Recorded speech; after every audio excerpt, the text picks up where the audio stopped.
High everybody, welcome to my channel. এখন আমি তোমাদেরকে দেখাতে চাই derive the moment generating function of binomial distribution, hence find out mean and variance.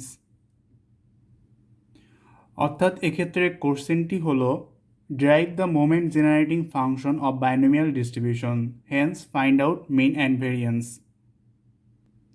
Answer করার জন্য আমাদেরকে ছোট্ট একটা কথা লিখতে হবে উপরে, যে we know moment generative function, moment generative ফাংশনের সূত্রটি লিখতে হবে। তাহলে ডিসক্রিপশনটি হলো we know moment generative function is.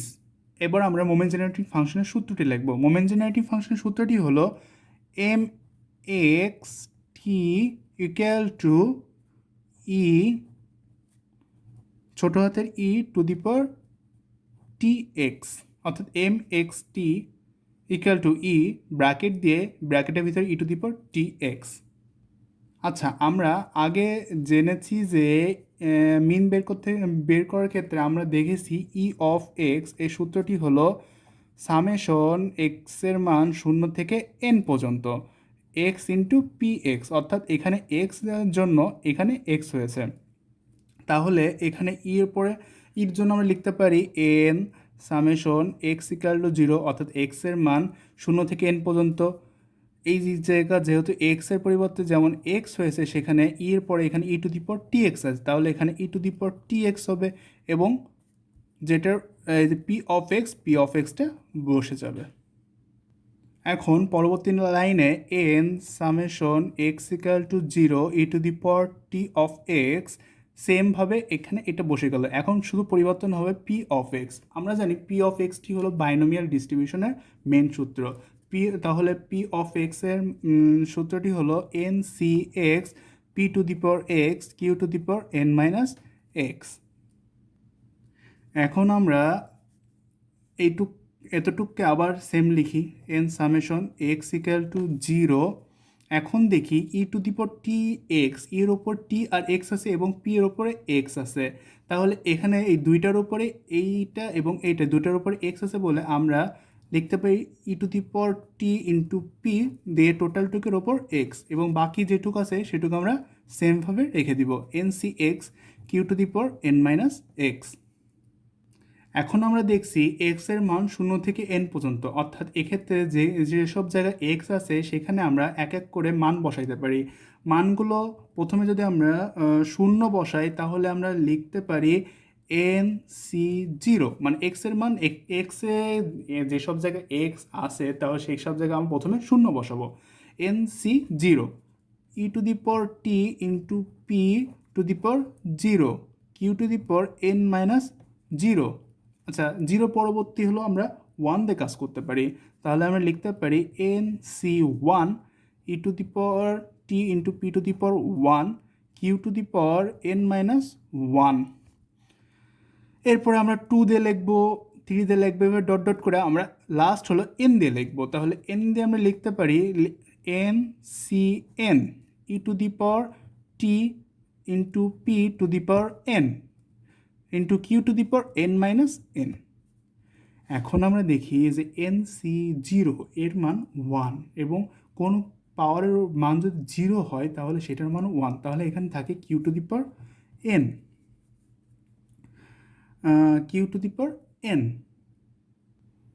এবং এখানে থাকে N C 1 E to the power T into P to the power 1 Q to the power N minus 1 plus dot dot dot, এবার 0 1 2 3 যেভাবে বসছে আমি আগে বলছি। এবং এখানে দেখি এন সি এন, এবং এখানে একটু ক্যালকুলেশন করলে এখানে থাকে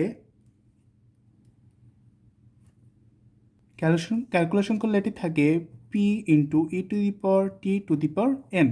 এখন এটা একটা বাইনোমিয়াল ডিস্ট্রিবিউশন একটা সূত্র আসতেছে, সেই সূত্রটা হলো Q plus P E to the power T to the power N, অর্থাৎ এটি হলো মোমেন্ট জেনারেটিভ ফাংশনের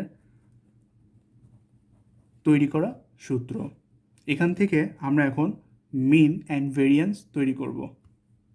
আমরা সকলে জানি মিন মানে হলো এম ডট 1, এটির মান বের করলে আমরা মিনের মান পাবো, এবং ভেরিয়েন্সের মান M2, যেটা পাবো মিউ ডট টু থেকে মিউ ডট ওয়ানের মান বিয়োগ করলে, মিউ ডট ওয়ান স্কোয়ারের মান বিয়োগ করলে, তাহলে প্রথমে আমরা মিউ এর মানটা বের করি।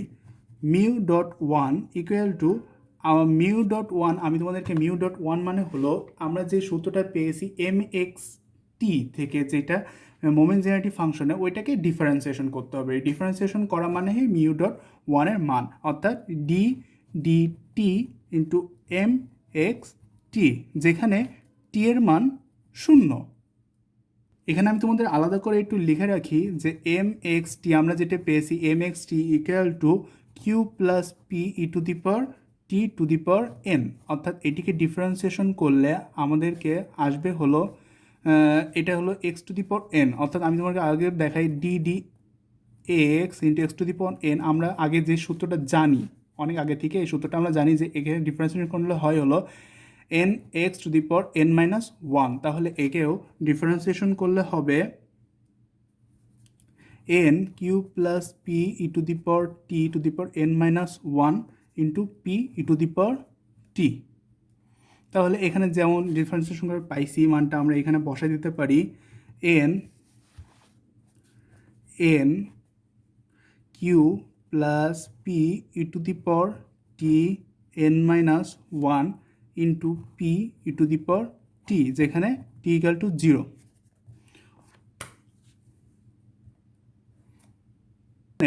এখানে টি এর মান 0 হওয়ার কারণে যেসব জায়গায় টি আছে সেখানে আমরা 0 বসাবো। তাহলে আমরা লিখতে পারি এন পি, মানে এই এন এর পাশে এই পিটা যেহেতু সিঙ্গেল আছে সেহেতু আমরা এটা প্রথমে নিয়ে আসি, n P q plus P E to the power 0 N minus one into E to the power 0। এটা করলে হয় n P q plus p, অর্থাৎ ইউ এর পাওয়ার যেহেতু 0 সেহেতু এটা এ হয়ে যায়। আমার এখানে একটু ভুল গেছে, এন মাইনাস ওয়ানটা হবে না। তাহলে এখন কিউ প্লাস পি থাকে, এইটাকে আমরা জানি পি প্লাস কিউ এর মান 1, অর্থাৎ এখানে এনপি, অর্থাৎ এখানে মিনের মান M dot one equal to NP. পরবর্তী এগেইন আমরা এম ডট টু এর মান নির্ণয় করব। এম ডট টু এর মান নির্ণয় করার ক্ষেত্রে আমরা লিখতে পারি D square by DT square M x T T equal to 0। এক্ষেত্রে আমার এখানে যেহেতু দুইটা আছে তার আমরা ভাগ করে দিতে পারি, বাইরে একটা রাখি ভেতরে একটা রাখি, D by DT into D by DT M x T T equal to 0। এখন আবার সেরকম আমরা এটা সেম রাখি এবং আবার সেরকম আমরা ডিফারেন্সিয়েশন করব। ডিফারেন্সিয়েশন করলে সেই মানটি আসবে n P q plus P E to the power T N minus one into E to the power t, যেখানে টি এর মান 0। এখন ডিফারেন্সিয়েশন করার ক্ষেত্রে আবার যেহেতু এটাকে ডিফারেন্সিয়েশন করতে হবে, তখন আমরা এনপিকে বাইরে রাখবো। বাইরে রেখে আমরা ডিফারেন্সিয়েশন করব এটা দিয়ে এই দুইটাকে। এখন ডিফারেন্সিয়েশন করবো হলো ইউভি সূত্রে, এটা হলো ইউ, এটা হলো ভি। তাহলে ইউভি সূত্রে যদি আমরা ডিফারেন্সিয়েশন করি তাহলে আমরা পাবো Q plus P E to the power T N minus one into E to the power T plus E to the power T N minus one Q plus P E to the power T N minus two P E to the power T equal to 0। এখন এক্ষেত্রে যেসব জায়গায় টি আছে সেখানে টি এর মান আমরা এখন 0 বসাবো। তাহলে টি এর মান 0 বসালে আমরা পাই N P bracket P E to the power 0 plus Q এর উপর N minus one into E to the power 0 plus E to the power 0 N minus one Q plus P E to the power 0 to the power N minus two into P E to the power 0। তাহলে এই ক্ষেত্রে calculation করলে মানটা এমন আসে N P 1 plus N minus 1 P, যেটাকে আবার calculation করলে হয় NP plus N minus 1 P square. তাহলে আমরা এখানে দেখছি যে এম ডট টু এর মান আসছে N P plus N into N minus 1 P square. আর ভেরিয়েন্স বের করার ক্ষেত্রে আমরা যে সূত্রটা জানি যে এম টু এটা হলো ভেরিয়েন্স, তাহলে M two M dot two minus M dot ওয়ানের স্কোয়ার থেকে আমরা এর থেকে যদি আমরা এটা বিয়োগ করি তাহলে আমরা ভেরিয়েন্সের মানটা পেয়ে যাব। তাহলে আমরা লিখি N P plus N square P square minus N P square minus N square P square equal to N P one minus P equal to N P Q, অর্থাৎ এটা হলো P plus Q equal to ওয়ানের সূত্র থেকে আসছে, যেখানে P equal to one minus Q, sorry এটা হলো Q equal to one minus P, অর্থাৎ এটা করলেই এনপি কিউ এর মানটা পাওয়া যায়। এখন আমরা দেখছি এখানে ভেরিয়েন্সের মান এনপি কিউ, অর্থাৎ mean M dot one equal to N P এবং variance M two equal to N P Q. এখানে আমরা moment generating function of binomial ডিস্ট্রিবিউশনের মাধ্যমে মিন অ্যান্ড ভেরিয়েন্সের মানটা বের করছি। সো এভরিবডি, আমার ভিডিওটা যদি তোমাদের ভালো লেগে থাকে তাহলে প্লিজ শেয়ার করো এবং সাবস্ক্রাইব করো আমার চ্যানেলটি। Thank you very much.